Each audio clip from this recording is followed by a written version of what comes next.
Hola, soy Paula del área de clínica médica de la UDA de Baigorria. Hoy vamos a hablar sobre infecciones en el paciente esplenectomizado. Es un tema clave porque hay pacientes que pueden pasar de estar muy bien a un shock séptico en pocas horas si no actuamos a tiempo. ¿Mm?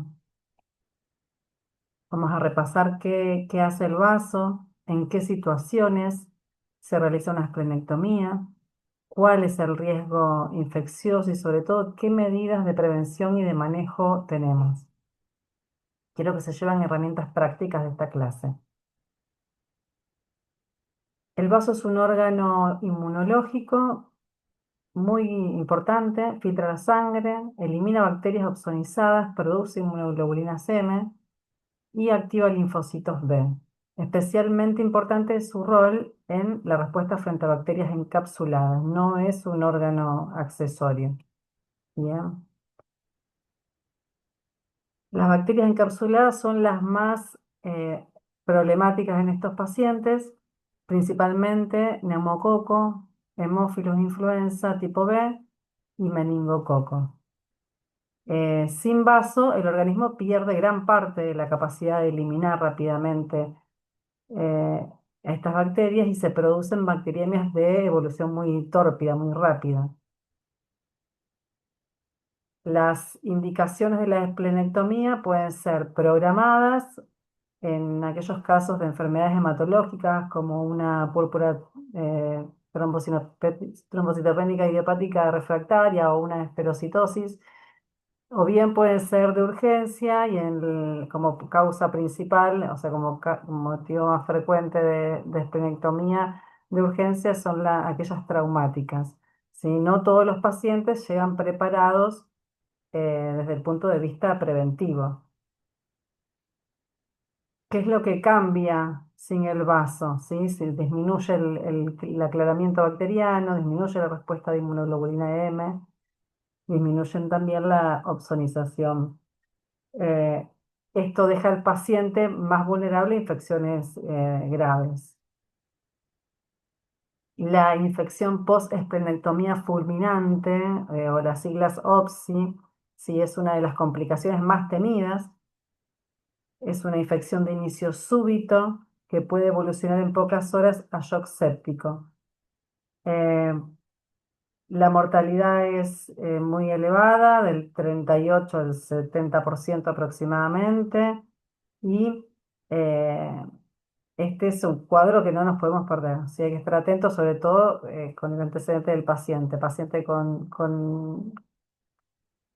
fiebre, con signos de shock séptico, esplenectomizado, pensar en infecciones por este tipo de bacterias. Em, Bien, los gérmenes implicados, como dijimos anteriormente, principalmente son los encapsulados, pero hay otras situaciones como que pueden dar cuadros severos como salmonela o en casos de mordeduras de animales, el Capnocitofaga conimorsus. Tenerlo en cuenta a la hora del interrogatorio del paciente. Bien. El riesgo es mayor en los primeros años, pero persiste de por vida. No hay momento en que deje de ser un paciente de riesgo. La prevención es el eje del manejo de estos pacientes y se basa en la vacunación, en la profilaxis antibiótica si es necesario y en la educación del paciente. Las vacunas que indicamos en estos pacientes son las respectivas a aquellos gérmenes encapsulados, sobre todo, bueno, neumococo, meningococo, la tetravalente y la meningococo B, hemófilos de influencia tipo B, y bueno, estos pacientes se incluyen en poblaciones especiales donde todos los años vacunamos o recomendamos vacunar con vacunas para influenza, virus viral.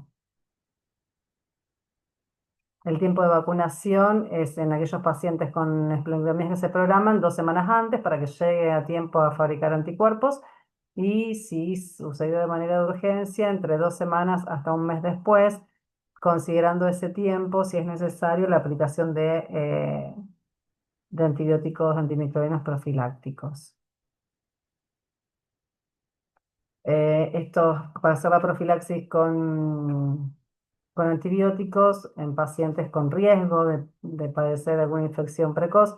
Hacemos amoxicilina generalmente a 1 gramo día y en pacientes eh, que hacen, digamos, el cuadro febril, tratamos de cubrir ceftriaxona considerando las infecciones más frecuentes, que buscar un antibiótico que cubra estas bacterias y que tenga buena penetrancia, por ejemplo, en líquido cefalorraquídeo, el sistema nervioso central. Bien, no es que estos pacientes tengan, siempre van a tener más riesgo, entonces tenemos que considerar eh, ese espectro de antibióticos. Bien, bien, en cuanto a la educación del paciente, el paciente tiene que saber que la fiebre es un signo de alarma, de jerarquía, y que ante ese síntoma, ante ese signo, perdón, debes consultar de inmediato al sistema de salud, eh, y bueno, y siempre reconocerse como tal, ¿no? Como esplenectomizado. Se dice que el paciente que está informado salva su propia vida. Es importante que el paciente sepa cuál es su condición y cuáles son los riesgos que tiene y cuáles son las pautas de alarma que debe tener en cuenta. Dentro de las complicaciones, bueno, la sepsis fulminante de manera rápida, meningitis y neumonías con bacteriemia, ¿sí? Por eso consideramos los escalofríos y la fiebre, o sea, son pacientes que hacen bacteriemia, al no tener el filtro de estas bacterias, ¿no? Para estas bacterias que sería el vaso. Bueno, repetimos acá los signos de alarma: fiebre, escalofríos y un mal estado general, ¿sí? Eso sería una emergencia médica en este paciente, en este tipo de pacientes, ¿sí? Entonces, ante un paciente así, tomamos hemocultivos y lo más importante es el inicio de antimicrobianos de manera precoz. No esperamos la confirmación, luego se ajustará al resultado microbiológico y es un paciente que debe ser ingresado o sea, debe ser internado para control más estricto. Bien. Entonces, paciente esplenectomizado con fiebre, consideramos sepsis hasta que se demuestre lo contrario.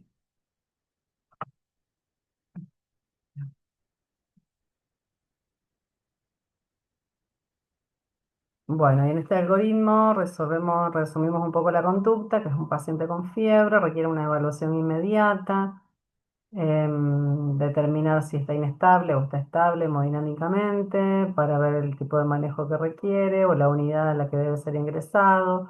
Siempre se toman muestras antes del inicio de los antimicrobianos, ¿sí? En este caso para hemocultivos.